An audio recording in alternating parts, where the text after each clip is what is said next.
expediting change is also about teaching and having these conversations. So I'm brand new to this, right? Yeah, yeah. So when I hear about these tax commercials, whether it's TurboTax or back in the day, I used to use EG Tax in Buffalo, New York, which is crazy.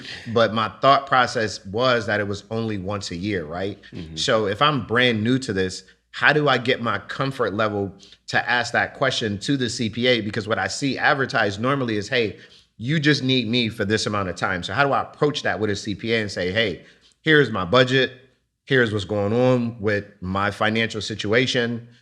I need you a few times a year. Like, how do you engage? So tell the people, how do you even approach that conversation? Because someone like me, someone like yourself, it's nothing. You know what I mean? But for someone just starting out, or for someone who don't have that comfort level, and now it's a completely different discussion. How do I break into that? How do I have that conversation with these individuals who I'm bringing in as a partner with me, as a thought partner, and helping?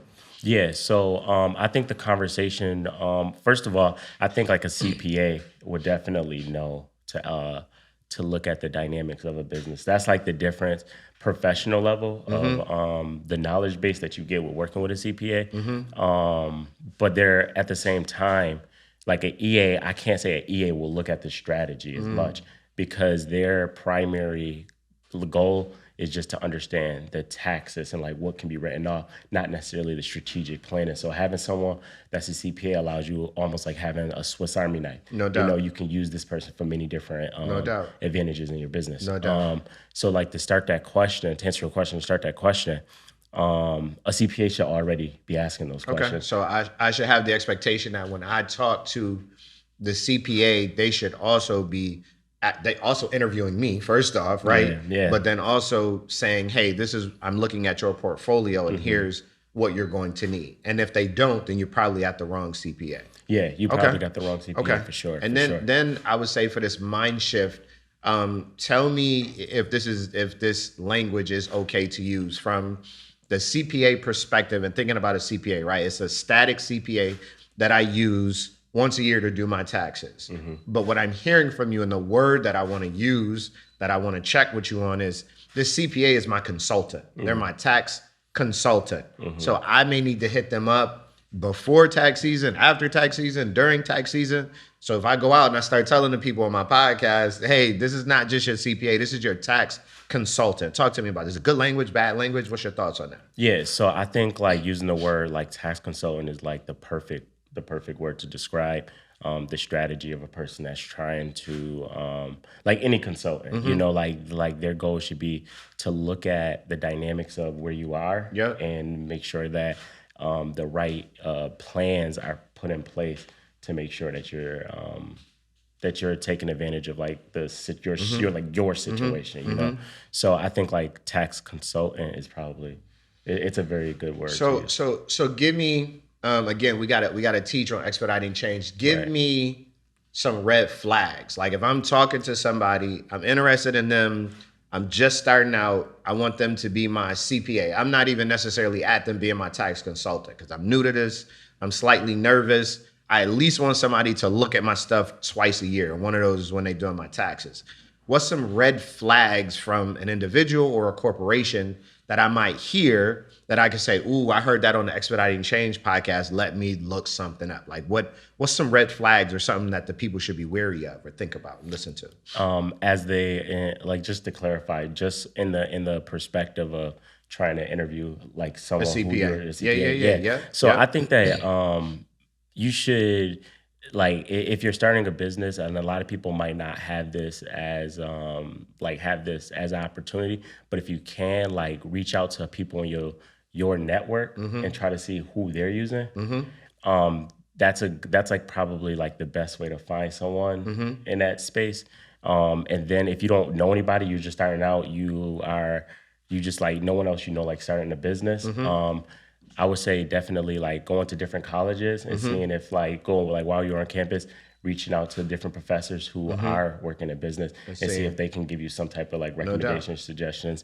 And I would just say, in addition to that, it's hard because like if a person who might just be a tax preparer are told things, and there are some people who are scamming the system. Yeah. So it's hard if you're coming into the game and you don't know. Like, I can talk circles around you about a lot of stuff. No doubt. It doesn't necessarily mean that everything that I'm saying is true. No doubt. So you can get conned into a situation. So that's why, like, reaching out to people that you know might be the best way if you don't know anything. Yeah. Just come from a referral base right out the gate, so there's somebody that you could trust. Because I actually obviously have had crazy experience with CPAs, et cetera, but our situation changed a few years ago dynamically as far as income, projects, things of that nature. So we had to make a move. I absolutely loved who was doing my taxes back home for literally, I think I was a teenager when I started off with them. Yeah. But they were a smaller firm, and then we moved. So when I started interviewing and talking to other CPAs, some of them red flags for me, it was like, well, we charge this for this, but then if you call me here, it's going to cost you X amount. And it was like they were nickel and diming me. It just didn't feel right. You know what I mean? So what I did was I interviewed, and I can't even say me and the wife interviewed, man, it had to be 10 to 15 different CPAs just to see what people were saying. I even went to one of the big boys, which is BDO. I knew I wasn't going to go with them, but I just wanted to see what they were going to say.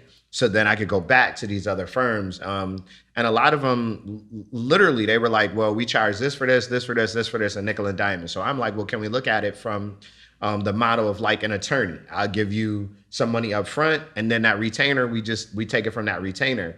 And for some of them, it was like appalling. No, we're just going to charge you here and here. And for me, that meant that they didn't want to build a relationship with me. Mm-hmm. It was only strictly transactional. Mm-hmm. You know what I mean? And I'm not saying people that does or does not work for you. But for me, it's got to be somebody I could pick up the phone and call from a relationship perspective and say, hey, this is what I'm thinking about. Let me throw this idea at you. And then you're not necessarily saying, okay, we were on the phone for 0.18, charging you $800. You know what I'm saying? But that's what I experienced. I don't know what you know what I mean. You on the other side, do you have any thoughts on that? Yeah, so it's funny that you mentioned that. That's always been like one of the largest problems I've had. Like working in the space and working with like large firms was that every single time you do work, you're getting billed for it. And I just felt like sometimes, or a lot of the time, it's unfair to the customer that they don't have like a built-in white glove experience where you might pay a little premium, but it'll cover phone calls or like a certain amount of phone calls throughout the time. But a lot of people, they just want to bill for, like, I don't want to say it's taken advantage of, but because they're charging for their time. No doubt. But for the customer, not everyone has those large budgets. Yep. Nor does it feel good. Yeah, it doesn't feel good. Now I'm hesitant. Every time I call you, you know what I'm saying? The clock is on, and it for just me personally, it just didn't feel right. I had a bad situation using an attorney for something, and going into the discussion, I paid a good maybe $1,200, and I felt like I did primarily all the research. Like, I was coming in telling him everything. Yeah. And I felt at the end of the day like there was no value. Yeah. And I should walk away with a little bit of something. Absolutely. You know, it's like something I didn't know. Absolutely. But it was just like, I did the research my own, and I just felt like even in the space of like finding that right tax accountant, you should always walk away with a new perspective and a bit of new information. Yeah, and bringing not necessarily your experience, but your experience from the research that you did. Because even as deep as I am into business, I recently had a similar experience with this new firm. We started this new development company, and we paid, and they wanted the big firms. It's a well-known attorney. And when we paid him the money, the retainer, I ain't even gonna say how much it was. Mind you, I've started many corporations, but I specifically wanted to do it with this one because that's what they specialized in. After I paid them the bill, they gave me some literal templates off a government website, and then charged me for it. And I was like, yo, as experienced as I am, I was hot. I was hot. But that's what I want to try and prevent here, having this conversation. So make sure, specific to this CPA conversation, well, not specific to this CPA conversation because of the podcast, but however, just in general, do your research. Make sure you take a look. Like Keon said, talk to some folks and get a referral. Ask the individuals you interview, ask them for referrals. And also, Uncle Google is a beast. So you can rock out with Uncle Google.